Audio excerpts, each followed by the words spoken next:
Hello दोस्तों, मैं doctor Sandeep Arora आज आपके सामने उत्तर प्रदेश शिक्षक पात्रता परीक्षा यूपी टेट के एक टॉपिक अधिगम के अंतर्गत अधिगम की प्रकृति एवं विशेषताओं को लेकर उपस्थित हूँ। यानी आज के टॉपिक में हम nature of learning and characteristics of learning के बारे में जानेंगे। जैसे कि आप सब जानते हैं कि मनुष्य आजीवन सीखता चलता है और अनुभव प्रशिक्षण द्वारा व्यवहार परिवर्तन करके अपने जीवन में उत्तरोत्तर सामंजस्य करता चलता है। तो अधिगम जो होता है, अधिगम जिसे आम भाषा में हम सीखना या लर्निंग कहते हैं, वह व्यवहार में परिवर्तन होता है। तो व्यवहार में अपेक्षित परिवर्तन अधिगम कहलाता है। अब अधिगम की दो प्रमुख विशेषताएं सबसे ज्यादा होती है, एक तो निरंतरता और एक सार्वभौमिकता। यानी इसका मतलब ये हो गया कि अधिगम जीवन पर्यंत चलने वाली एक प्रक्रिया है, लाइफ लॉन्ग लाइफ प्रोसेस है, और साथ साथ ये यूनिवर्सल प्रोसेस है। हर समाज में, चाहे ग्रामीण समाज हो चाहे शहरी समाज हो, हर समाज में अधिगम की प्रक्रिया पाई जाती है। तो हम अधिगम की विशेषताओं को देखेंगे। सबसे पहली इसकी विशेषता है संपूर्ण जीवन चल रहा है। यानी अधिगम जीवन पर्यंत चलने वाली एक प्रक्रिया है, लॉन्ग लाइफ प्रोसेस है। मनुष्य जब पैदा होता है उसके पश्चात वो धीरे धीरे सीखता रहता है और जीवन में आगे बढ़ता रहता है। दूसरी आती है परिवर्तन। अधिगम परिवर्तन होता है, परिवर्तन होता है व्यवहार में, व्यवहार में अपेक्षित परिवर्तन।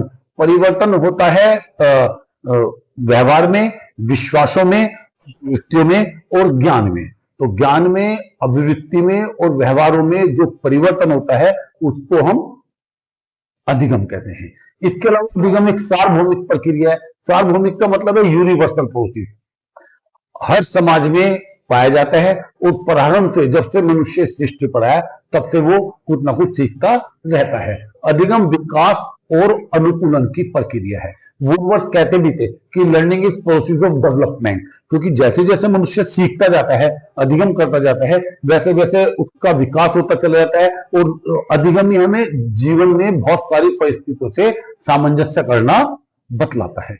अधिगम नया कार्य करना है। जब भी मनुष्य कुछ अधिगम करता है तो वो उसके लिए नया कार्य हो जाता है। मान लीजिए कोई व्यक्ति गाड़ी चलाना सीखता है, तो एक बात हो रही है, जो गाड़ी चलाना सीखना होता है वो थॉर्नडाइक के ट्रायल एंड एरर थ्योरी पर आधारित होता है। यानी जो गाड़ी चलाना सीखना होता है वो होता है ट्रायल एंड एरर। और ये क्वेश्चन यूपी टेट में पूछा गया है कि गाड़ी चलाना सीखना थॉर्नडाइक के, एडवर्ड एंड थॉर्नडाइक के किस सिद्धांत पर आधारित होता है? तो गाड़ी चलाना सीखना एडवर्ड एल थॉर्नडाइक के ट्रायल एंड एरर, त्रुटि एवं प्रयास, तो ये नियम थॉर्नडाइक के त्रुटि एवं प्रयास नियम पर आधारित होता है। गाड़ी चलाना सीखना, गाड़ी चलाना सीख।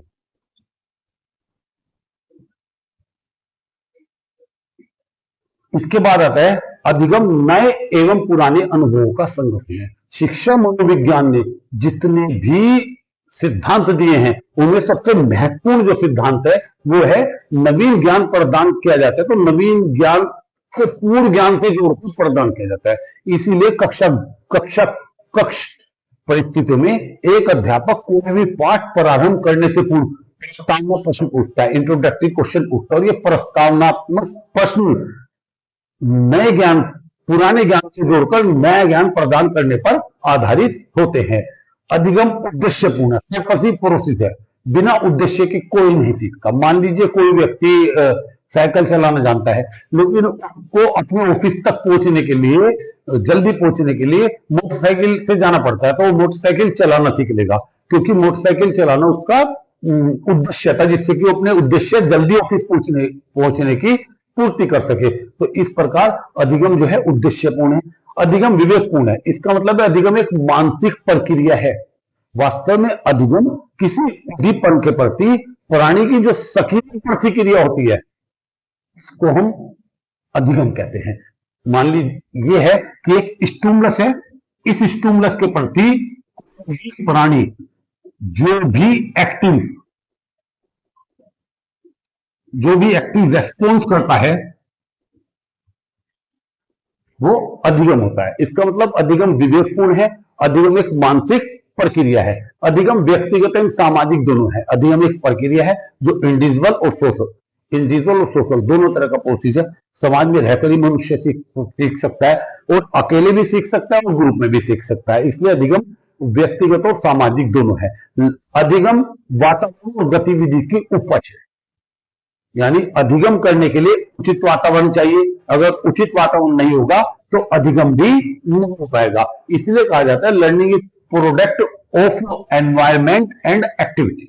Learning is product of environment and activity. अधिगम खोज करना है। खोज करने से मतलब है जब भी कोई नया सीखते हैं तो इसका मतलब होता है कि अधिगम करना होता है। कोई भी बच्चा कोई नई चीज सीखता है या कोई बड़ा कोई नई चीज सीखता है तो उसके लिए वो एक खोज हो जाती है, उसके लिए कोई डिस्कवरी हो जाती है। अधिगम इस प्रकार से अधिगम की बहुत सारी विशेषताएं हैं। अधिगम की बहुत सारी प्रकृति है, यानी अधिगम जीवन पर्यंत चलने वाली एक प्रक्रिया होती है। अधिगम व्यवहारगत परिवर्तन होता है। अधिगम एक यूनिवर्सल प्रोसेस है। अधिगम मेंटल और डेवलपमेंट का प्रोसेस है। अधिगम हमें सामंजस्य अनुकूलन करना सिखाता है। अधिगम एक नया कार्य करना होता है। अधिगम खोज करना होता है। अधिगम नए और पुराने अनुभवों का संगठन होता है। अधिगम व्यक्तिगत और सामाजिक दोनों होता है। अधिगम वातावरण और गतिविधि की उपज होता है। धन्यवाद।